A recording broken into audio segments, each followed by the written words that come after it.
much for joining us. So you're always such a great supporter of our events, and we love what you're doing in the industry and how you're transforming. And I loved your comment interesting comment there about business hotels too, and how that might be impacted by technology, Zoom, but perhaps Robin Rossmann can delve into that a little bit in more detail. And for this next session, we do have Robin. And you know what, Robin? It's sort of, this sort of takes me back home. You know, having you up on the stage, it's just like, we're here. We finally got here. We got STR to tell us about the numbers. That's fantastic. But you've been doing that so well. Do join. You've been doing it incredibly well. I talked a little bit about communication earlier, but you've been communicating right from the start. You've had thousands, literally hundreds of thousands, I would have thought by now, listening to your weekly announcements of how the markets are doing and everything else. And I think we should just show an appreciation to STR for doing that and keeping us informed. Robin, if there's one thing I can ask you, what's your big takeaway personally with the past 18 months? What's one thing that you have done differently that you may not have done otherwise? I think it's stopping and taking the time to pause, reflect, and really focus on what you want to do going forward rather than just doing what you've always done. Okay. That's it. Okay, nice. Over to you, Robin. Thank you so much. Thank you, Jonathan. That's really, really kind. I wasn't expecting that. And it's fantastic to see all of you here. For those on the sides, please feel free to come up while I'm speaking and take a seat, by all means. We have been doing presentations regularly, and I think we did just cross 100,000 people watching them, but it's certainly no substitute being able to see all of you in person. So thank you for taking the time. And I'm going to focus on where we are now and what next. And you're right, we can't forecast the future, but we can certainly tell you what's happening right now and what might happen in the future. And I'm going to focus on, firstly, supply.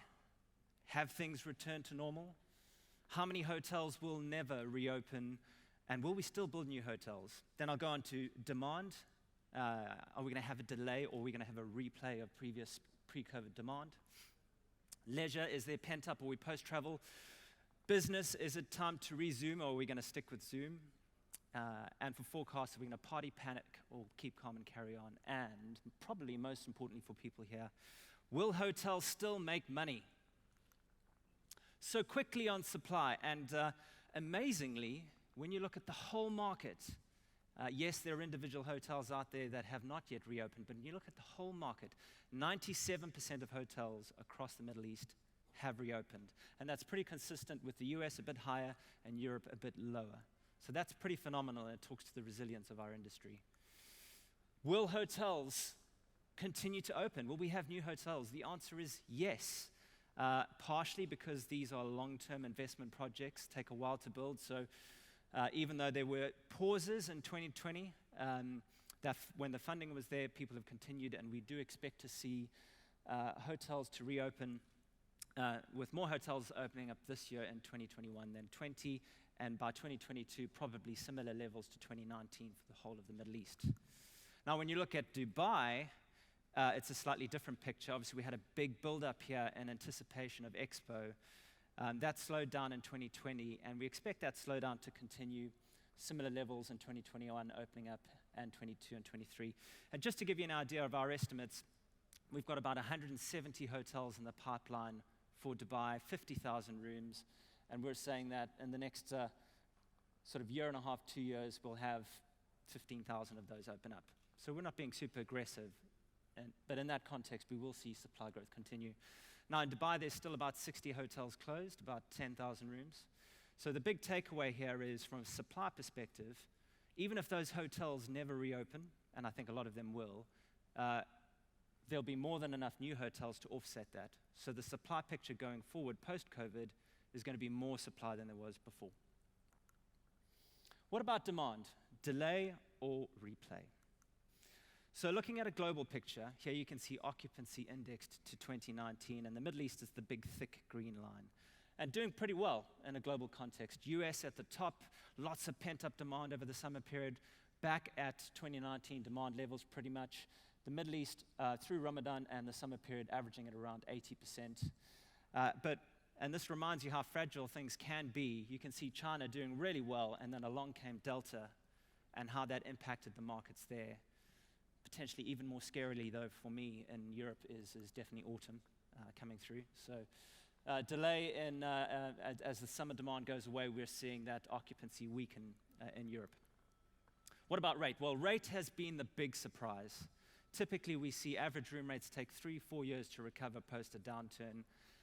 But in reality, actually, already most regions in the world are at 100% of their 2019 rates through the late summer.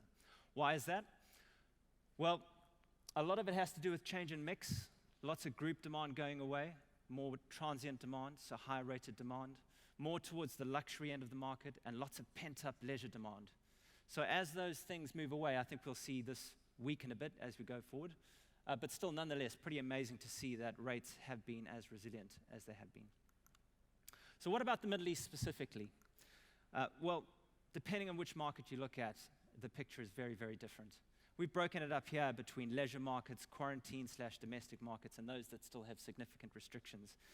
And you can see that those with leisure or strong domestic demand or quarantine demand pretty close for year-to-date occupancy in terms of 2019 levels, ranging from 80 to 100%, whereas those that still have strong travel restrictions, obviously struggling a lot more.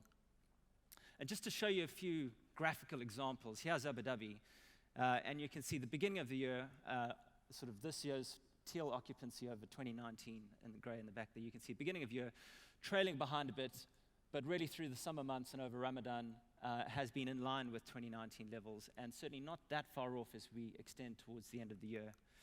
Dubai, a little bit behind that, much higher sort of peak leisure period there that's missing in 2021 versus 2019, and still trailing 2019.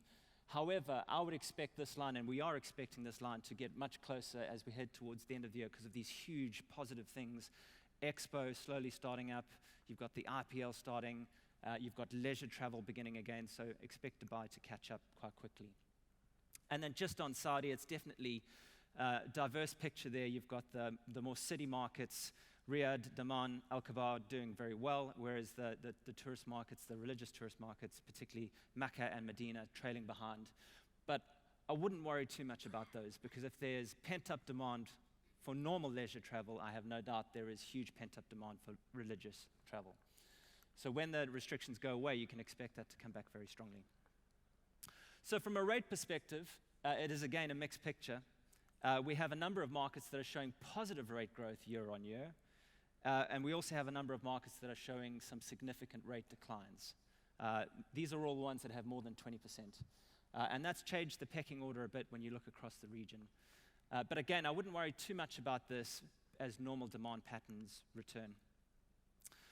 So as a whole, when we look at RevPAR index to 2019, it's pretty strong, sort of one of the strongest regions in the world. Many already year to date are sitting at above 2019 levels. And yes, there are some that are struggling. But things are really only beginning to open up for those markets now. I think what's really important, though, is you really have to look at an individual hotel within a market to understand what's going on. Because the range of performance that we've seen for individual hotels has massively increased. And here you can see Dubai and Abu Dhabi as an example. And this shows you occupancy by week indexed to 2019 for all the hotels put into buckets.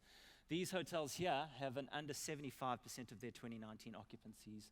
The blue hotels have between 75 to 100%, and the teal hotels have more than 100% of their 2019 occupancy levels. So you can see right now a third of hotels less than 75%, a third between 75 and 100, and a third more than 100.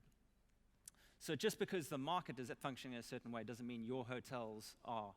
And it's really important to understand where your hotel sits, especially when you look at rate. Here you can see Dubai.